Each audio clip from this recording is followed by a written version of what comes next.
Aujourd'hui, dans cette nouvelle leçon, je vais te montrer comment mener une conversation sur le thème des vacances en français. Un sujet très habituel avec des phrases simples, naturelles et aussi des conseils de communication pour te sentir plus à l'aise. Reste bien jusqu'à la fin parce qu'on va faire un petit dialogue ensemble pour t'entraîner. Donc tu es prêt? Tu es prête? On y va. Pour ouvrir une conversation, le premier conseil que je peux te donner, c'est de poser une question simple, ouverte et actuelle en relation avec un moment partagé. Par exemple l'été, la fin de l'année scolaire, les vacances, le voyage. Voici des expressions qui sont naturelles et habituelles dans les conversations en France. Tu pars quelque part cet été?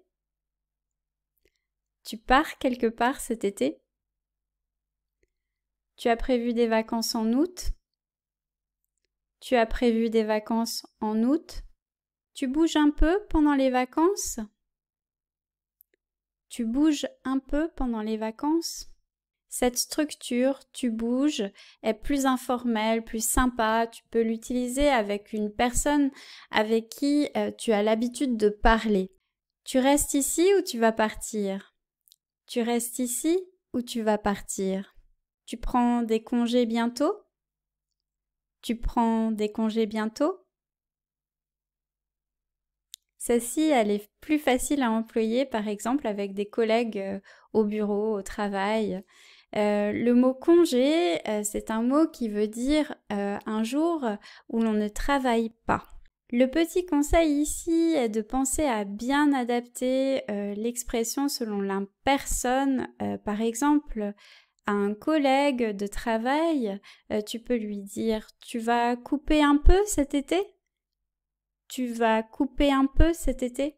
À un autre parent d'élève, tu pourras par exemple demander « Vous partez en famille pendant les vacances scolaires ?»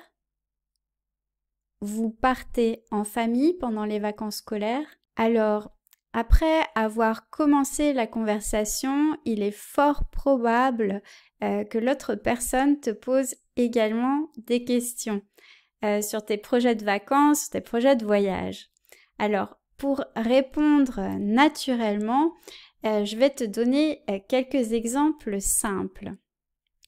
Déjà, pense que dire ce qu'on va faire, c'est souvent plus facile que parler du passé, de quelque chose qu'on a fait. Tu es vraiment dans l'intention et pas dans le récit. Donc, voici quelques exemples. Oui, je vais à la mer en août, dans le sud. Oui, je vais à la mer en août, dans le sud. On a prévu un petit séjour à la campagne en famille. On a prévu un petit séjour à la campagne en famille. Je ne sais pas encore, peut-être un week-end en Bretagne. Je ne sais pas encore, peut-être un week-end en Bretagne. On part en Italie avec mon mari dans 15 jours. J'ai hâte.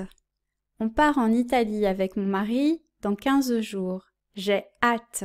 Pendant les cours, avec mes élèves, on travaille beaucoup la préparation des conversations en fonction des situations de chacun.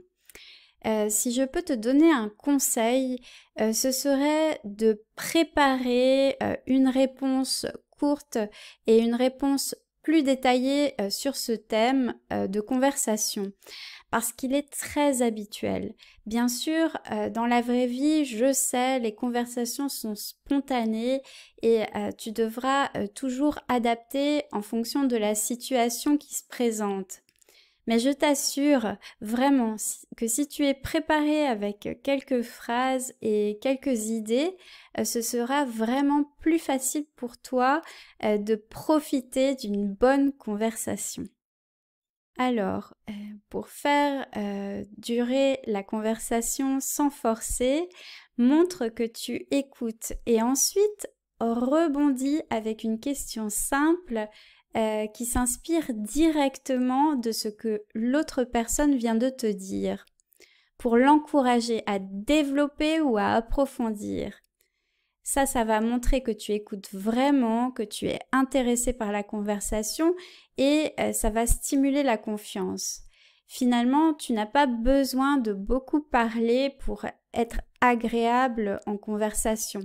Si tu montres que tu t'intéresses à ce que dit l'autre personne, le dialogue sera plus fluide. Je te donne quelques exemples d'expressions utiles pour ça. On va passer une semaine en Espagne. Ah, sympa! Tu connais déjà ou c'est la première fois? On va camper cette année. Ah oui, c'est chouette! Vous faites souvent du camping? On reste ici, on ne part pas cette année. Si vous restez ici, vous allez profiter un peu de la région? On part en famille dans les Alpes. Génial! Vous avez prévu des activités à la montagne? Être à l'aise même si on cherche ses mots. Donc pour gérer les petits blocages avec confiance, si tu ne trouves pas tes mots, si tu doutes, voici quelques idées de phrases pour gagner du temps et te permettre peut-être de réfléchir un petit peu plus avant de parler. Voici les exemples. Comment dire? Comment dire? J'ai le mot sur le bout de la langue. J'ai le mot sur le bout de la langue. Attends, je retrouve mes mots. Attends, je retrouve mes mots. Je ne sais pas si je dis ça correctement, mais bon, ce que je veux dire, c'est... Je ne sais pas si je dis ça correctement, mais bon, ce que je veux dire, c'est... Ou bien, tu peux essayer d'expliquer simplement et ajouter « Tu vois ce que je veux dire ?» Tu vois ce que je veux dire? Reste naturel, d'accord? C'est plus important que la perfection. Si tu es sincère, les gens seront bienveillants. À la fin de la conversation, pour bien terminer avec le sourire, voici quelques formules simples. Bon, je te souhaite de bonnes vacances alors. Bon, je te souhaite de bonnes vacances alors. On en reparlera à la rentrée, tu me raconteras. On en reparlera à la rentrée, tu me raconteras. Maintenant, on va jouer une scène ensemble.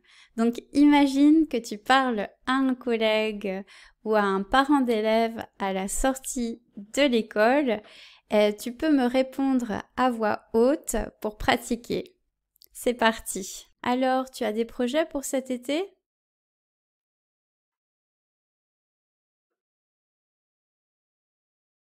Ah, super! Tu pars en famille?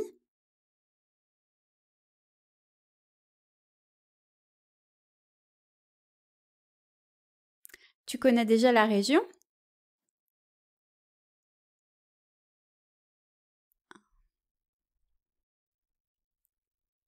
Tu vas couper un peu du boulot?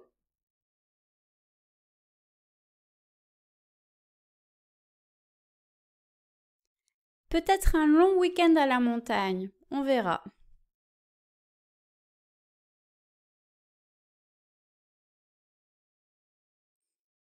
Tu peux refaire ce dialogue ou inventer ta propre version. Tu peux aussi écrire un petit commentaire pour me dire tu pars où cet été. Tu vois, parler des vacances, c'est une super manière de créer du lien avec les gens autour de toi, même si tu ne les connais pas beaucoup. Avec quelques phrases simples, une bonne écoute et un peu de curiosité, tu peux vraiment engager une bonne conversation. Et puis, évidemment, progresser. Si tu as déjà vécu ce type de situation, dis-le moi en commentaire, tu sais que ça m'intéresse. Et si tu veux d'autres idées pour bien parler dans la vie au quotidien, n'oublie pas de t'abonner et d'activer la cloche. Je te dis à très vite.